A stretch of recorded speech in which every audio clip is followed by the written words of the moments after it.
Hello बच्चों, मैं प्रतिभा शर्मा राजस्थान सरकार और वेदांता की CSR इनिशिएटिव ई कक्षा में आपका स्वागत करती हूं, जिसके टेक्निकल पार्टनर है मिशन ज्ञान।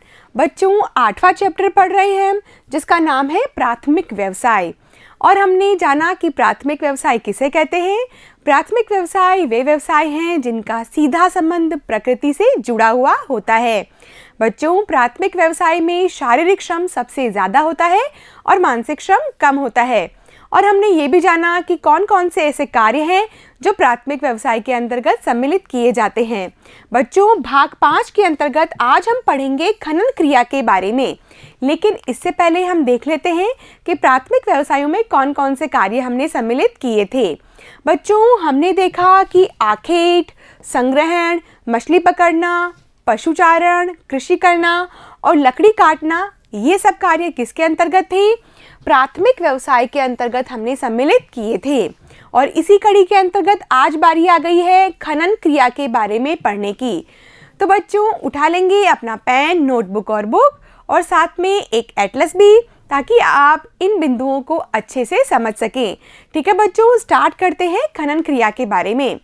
बच्चों अक्सर हम नाम सुनते हैं सोना, चांदी, पीतल, तांबा, लोहा, मैग्नीज, जस्ता, सीसा इत्यादि।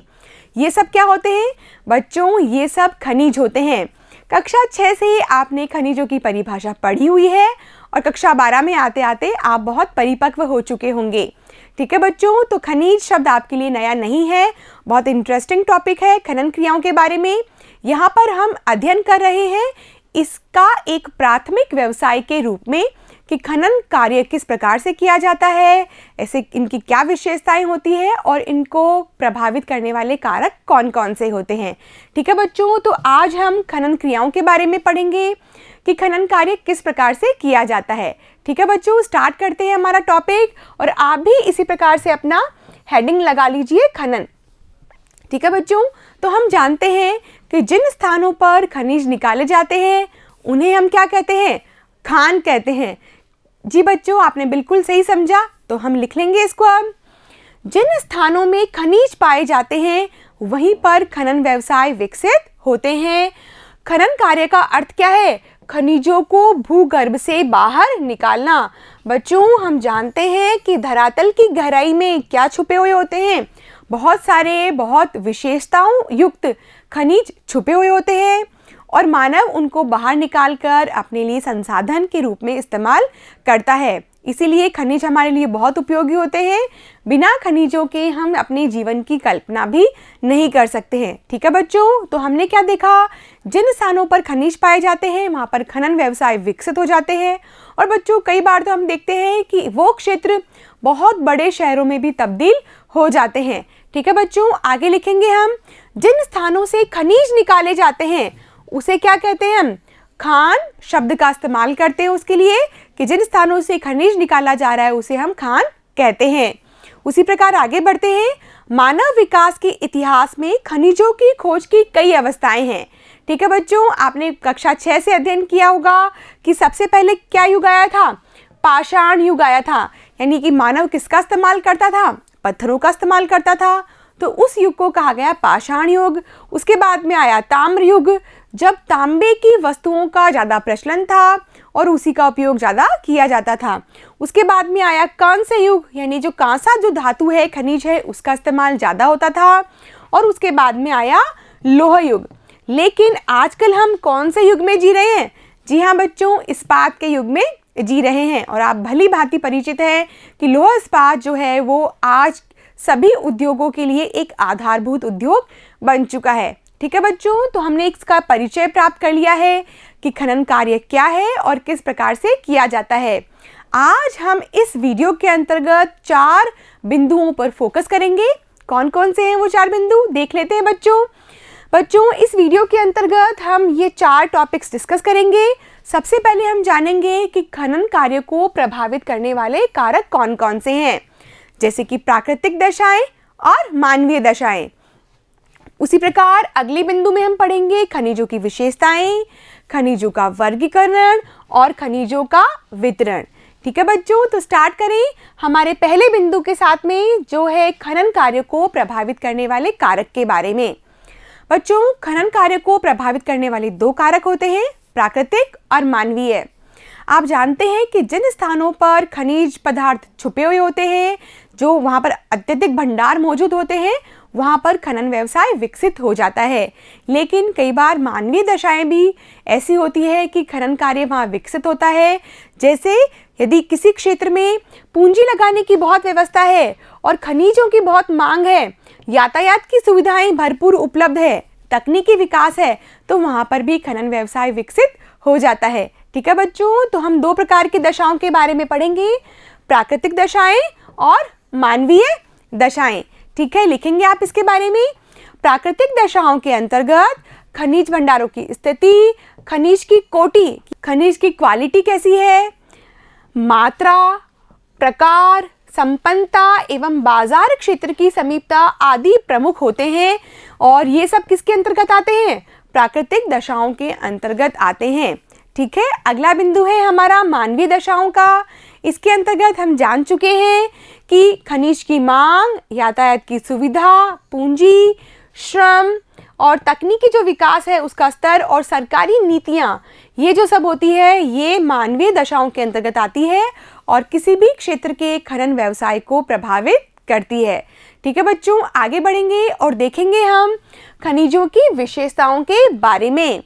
आप जानते हैं कि खनिज कहाँ पाए जाते हैं? धरातल के अंदर पाए जाते हैं, कई बार ये हमें बाहर भी मिल जाते हैं, पहाड़ों के अंदर।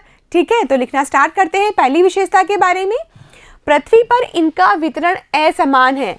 ठीक है बच्चों, जो पृथ्वी यानी कि धरातल पर खनिज कई बार कहीं पर बहुत ज़्यादा पाए जाते हैं और कहीं पर बिल्कुल भी नहीं पाए जाते हैं। तो हम क्या कह सकते हैं कि पृथ्वी पर जो इनका वितरण होता है वो कैसा होता है? असमान रूप से होता है। अधिकांश खनिज कैसे होते हैं? निश्चित हैं और अनव्यकरणीय हैं। निश्चित का मतलब होता है कि जो खनिज पदार्थ हैं, जो खनिज के भंडार हैं, उनकी मात्रा निश्चित है। ऐसा नहीं है कि हम चाहे जितने खनिज पदार्थ निकाल सकते हैं और वो कभी भी समाप्त नहीं होंगे। ठीक है बच्चों, इसी के लिए एक शब्द और इस्तेमाल में होता है, अनव्यकरणीय, यानी हम उनका नवीनीकरण नहीं कर सकते हैं, हम खनिजों को निर्मित नहीं कर सकते हैं। ये प्रकृति प्रदत्त वस्तुएं हैं और यदि हमने इनका अंधाधुंध इस्तेमाल किया, बिना सोचे समझे बहुत ज़्यादा प्रयोग किया, तो हो सकता है कि ये एक दिन समाप्त भी हो जाएंगे। ठीक है बच्चों, तो हमने क्या देखा कि अधिकांश खनिज कैसे होते हैं? निश्चित होते हैं और अनव्यकरणीय होते हैं। अगला बिंदु है, अधिकांश खनिज भूगर्भ में छिपे रहते हैं। वैसे तो बच्चों धरातल के ऊपर भी खनिज होते हैं, लेकिन अधिकांश खनिज कहाँ होते हैं? भूगर्भ के अंदर रहते हैं, जिनके सर्वेक्षण एवं खनन के लिए बड़ी मात्रा में पूंजी, श्रम और विकसित प्रौद्योगिकी की आवश्यकता पड़ती है। ठीक है बच्चों, यदि हमें किसी क्षेत्र में खनिज की खोज का कार्य करना होता है तो उसके लिए बहुत बड़ी मात्रा में हमें पूंजी भी चाहिए, श्रम भी चाहिए और प्रौद्योगिकी का मतलब होता है टेक्निक्स, यानी नई नई टेक्नोलॉजी चाहिए, तभी हम नए नए क्षेत्रों में खनिजों का भंडार ढूंढ सकेंगे। हम क्या पढ़ रहे हैं बच्चों? खनिजों की विशेषताएं पढ़ रहे हैं। देख लेते हैं अगला बिंदु, निरंतर खनन के द्वारा। इसका मतलब है यदि हम लगातार खनन कार्य करेंगे तो क्या हो जाएगा? वो दिन प्रतिदिन खर्चीली और अनार्थिक होती जाती है। जो खानें होती है, यदि हम लगातार उसमें खनन कार्य करते रहते हैं तो उसमें खनिजों की भंडार कम हो जाते हैं और वो क्या हो जाएगी? खर्चीली हो जाएगी। क्यों? क्योंकि अब उसमें खनिजों की मात्रा कम हो जाएगी और धीरे धीरे ये प्रक्रिया कैसी होती जाती है? अनार्थिक हो जाती है, यानी हमें आर्थिक लाभ प्राप्त नहीं होता है। ठीक है, आगे बढ़ें। कोई भी देश खनिजों के उत्पादन में आत्मनिर्भर नहीं है। जी हाँ बच्चों, बड़े बड़े जो विकसित देश हैं वो भी खनिजों के मामले में आत्मनिर्भर नहीं होते हैं। किसी देश में कौन सा खनिज है तो किसी देश में कोई दूसरा प्रकार का खनिज होता है, इसीलिए कोई भी देश आत्मनिर्भर नहीं होता है खनिजों के मामले में। प्रत्येक देश कहीं ना कहीं से किसी दूसरे देश से खनिजों को आयात करता है और यदि अतिरिक्त खनिज स्वयं के पास होता है तो उनका निर्यात कर देता है। आगे बढ़ें। खनिजों का उत्खनन उपयोग, बाजार तथा मांग पर आधारित होता है। ठीक है बच्चों, जो खनिज पदार्थ होते हैं बाजार की डिमांड के ऊपर उनका खनन किया जाता है। तो बच्चों हमने क्या पढ़ी, खनिजों की विशेषताएं। आगे बढ़े और देखेंगे हमारा तीसरा बिंदु जो है खनिजों के वर्गीकरण के बारे में। खनिज कितने प्रकार के होते हैं और ऐसे कौन से खनिज हैं जिनका हम सबसे ज़्यादा इस्तेमाल करते हैं। तो बच्चों लिखेंगे हम, भूपटल में 1600 से अधिक खनिज पाए जाते हैं। वैसे तो इनकी मात्रा और भी ज़्यादा है, लेकिन 1600 ऐसे खनिज हैं जिनको हमने रिकग्नाइज किया हुआ है। इनमें से लगभग 200 ऐसे खनिज हैं जिनका उत्पादन औद्योगिक उपयोग के लिए किया जाता है और हम हमारे दैनिक जीवन में इनका इस्तेमाल करते हैं। ठीक है बच्चों, आधुनिक औद्योगिक अर्थतंत्र के लिए लगभग 80 ऐसे खनिज हैं जिनकी आवश्यकता बहुत ज़्यादा होती है, यानी 80 ऐसे खनिज जिनकी बिना हम हमारे जीवन की कल्पना भी नहीं कर सकते हैं। आगे बढ़ें, खनिज पदार्थों को हमने 3 श्रेणियों में बांटा गया है। बच्चों जो खनिज पदार्थ होते हैं उनको हमने उनके गुण धर्मों के अनुसार 3 कैटेगरी के अनुसार डिवाइड किया है और आप ये पहले भी पढ़ चुके होंगे।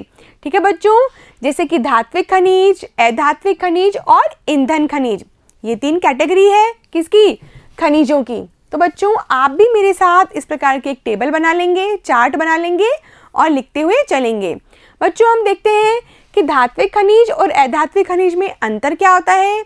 बच्चों धात्विक खनिजों में और अधात्विक खनिजों के अंतर्गत धातु की मात्रा का अंतर होता है।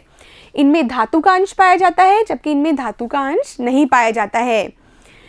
इनमें 1 या 2 खनिज को मिलाकर एक नया खनिज भी बनाया जा सकता है, जबकि इनको हमें इनके मूल स्वरूप में ही प्रयोग में लाना होता है। और ईंधन खनिजों के बारे में आप जानते हैं कि इनका इस्तेमाल हम ईंधन के रूप में करते हैं, जैसे कि कोयला, पेट्रोलियम, प्राकृतिक गैस इत्यादि। देखते हैं बच्चों, धात्विक खनिजों की भी हमने 2 कैटेगरी की हुई है, लौह धात्विक और लौह अधात्विक। अंतर आपको समझ में आ गया होगा। यानी ये जो तीनों खनिज हैं, लोह, निकेल और मैग्नीज, इनमें लोह अंश पाया जाता है, जबकि तांबा, सीसा, जस्ता और एल्यूमिनियम में लोह तत्व नहीं पाया जाता है। इसीलिए इसे क्या कहा गया, लोह अधात्विक कहा गया। ठीक है बच्चों, एक बार हम फिर से देख लेते हैं। धात्विक खनिज 2 प्रकार के हैं, लोह धात्विक और लोह अधात्विक। उसी प्रकार बच्चों अधात्विक खनिज को भी हमने 3 भागों में बांटा है, इमारती, रासायनिक और रत्नों के अंतर्गत, जो हमारे जीवन का बहुत बड़ा हिस्सा है। ठीक है बच्चों, इमारती पत्थर यानी कि ये जो खनिज होते हैं इनका इस्तेमाल हम इमारतें यानी कि भवन निर्माण के अंतर करते हैं। चूना पत्थर, बलुआ पत्थर, संगमरमर और ग्रेनाइट ये इमारती के अंतर्गत आते हैं। इसी प्रकार रासायनिक के अंतर्गत नमक, अभ्रक और जिप्सम, ये जो तीनों हैं ये रासायनिक खनिज कहलाते हैं। अगला नाम है रत्नों का, जिसमें हम बात करते हैं सोना, चांदी और प्लैटिनम, ये रत्न खनिज के अंतर्गत आएंगे। उसी प्रकार बच्चों जो तीसरी कैटेगरी है वो है ईंधन खनिज की और इसमें आते हैं कोयला, पेट्रोलियम और गैस। ठीक है बच्चों, तो हमने क्या जाना खनिजों के वर्गीकरण के बारे में कि कुल मिलाकर खनिज कितने हैं, 1600 हैं और उसमें से भी टॉप 200 खनिज हैं जिनका उपयोग औद्योगिक उपयोग में होता है और इसमें से भी 80 ऐसे खनिज हैं जिनके बिना हम हमारे जीवन की कल्पना भी नहीं कर सकते हैं। और इन सब खनिजों को हम 3 कैटेगरी के अंतर्गत रखते हैं, धात्विक, अधात्विक और ईंधन खनिज के अंतर्गत। आगे बढ़ें और देखेंगे अंतिम बिंदु खनिजों का वितरण, कि खनिजों को हम किस प्रकार से वितरित करते हैं, कौन कौन सी ऐसी कैटेगरीज है, कौन कौन सी चट्टानें हैं। वैसे तो आपने कक्षा 11 में भी इसका अध्ययन किया हुआ है, लेकिन एक बार रिवीजन के लिए एक बार फिर से बता देते हैं। खनिजों का संबंध चट्टानों से होता है, चट्टानों से निकलता है और चट्टानें मुख्यतः कितने प्रकार की होती है, 3 प्रकार की होती है, आग्नेय चट्टानें, कायांतरित चट्टानें और अवसादी चट्टानें। बच्चों एक बार फिर से आप कक्षा 11 की बातें पढ़ रहे हैं, कक्षा 11 की किताब उठा लीजिए और अपना ये जो चैप्टर है उसे रिवाइज भी कर लीजिए। बच्चों मैंने आपकी सुविधा के लिए एक टेबल भी बनाई हुई है यहाँ पर कि आग्नेय चट्टानें, कायांतरित चट्टानें और जो अवसादी चट्टानें होती है इनसे हमें कौन कौन से खनिज प्राप्त होते हैं। ठीक है बच्चों, आग्नेय चट्टानें यानी कि वो चट्टानें जिनसे हमें सोना, चांदी, तांबा, जस्ता, सीसा, अभ्रक और गंधक प्राप्त होता है। ठीक है। कायांतित चट्टानों से हमें ग्रेफाइट, हीरा और संगमरमर प्राप्त होता है। उसी प्रकार अवसादी चट्टानों से हमें मिलता है कोयला, पेट्रोलियम, प्राकृतिक गैस, रॉक फास्फेट, पोटाश और नमक। ठीक है बच्चों, तो आप भी चट्टानों के प्रकार की एक इस प्रकार से टेबल बना लेंगे और अपनी नोटबुक में नोट करेंगे। इस प्रकार से 3 कैटेगरी बना लेंगे, आग्नेय, कायांतरित और अवसादी चट्टानों की, और इनसे संबंधित खनिजों के नाम इसके अंतर्गत लिखेंगे। ठीक है बच्चों, तो हमने क्या जाना कि चट्टानें कितने प्रकार की होती है और उनसे संबंधित खनिज कौन कौन से होते हैं। बच्चों, आज हमने प्राथमिक व्यवसाय जो चैप्टर है हमारा, चैप्टर नंबर 8, इसे कंप्लीट कर लिया है। मैं उम्मीद करती हूँ कि आपको प्राथमिक व्यवसाय से संबंधित जितने भी व्यवसाय हैं जिनके बारे में हमने डिस्कस किया वो अच्छे से समझ में आ गए होंगे। यदि कोई डाउट है तो एक बार फिर से सारे वीडियोस को देख लीजिए और अपने नोट्स बना लेंगे। और बच्चों, परीक्षा दिन प्रतिदिन नज़दीक आती जा रही है, तो बिल्कुल भी ढिलाई नहीं करेंगे और अच्छे से आप पढ़ाई भी करेंगे। तो बच्चों, अब हम मिलेंगे अगले भाग में, जिसमें हम पढ़ेंगे इस चैप्टर के क्वेश्चंस और आंसर। तो बच्चों, पढ़ते रहिए और आगे बढ़ते रहिए। Thank you.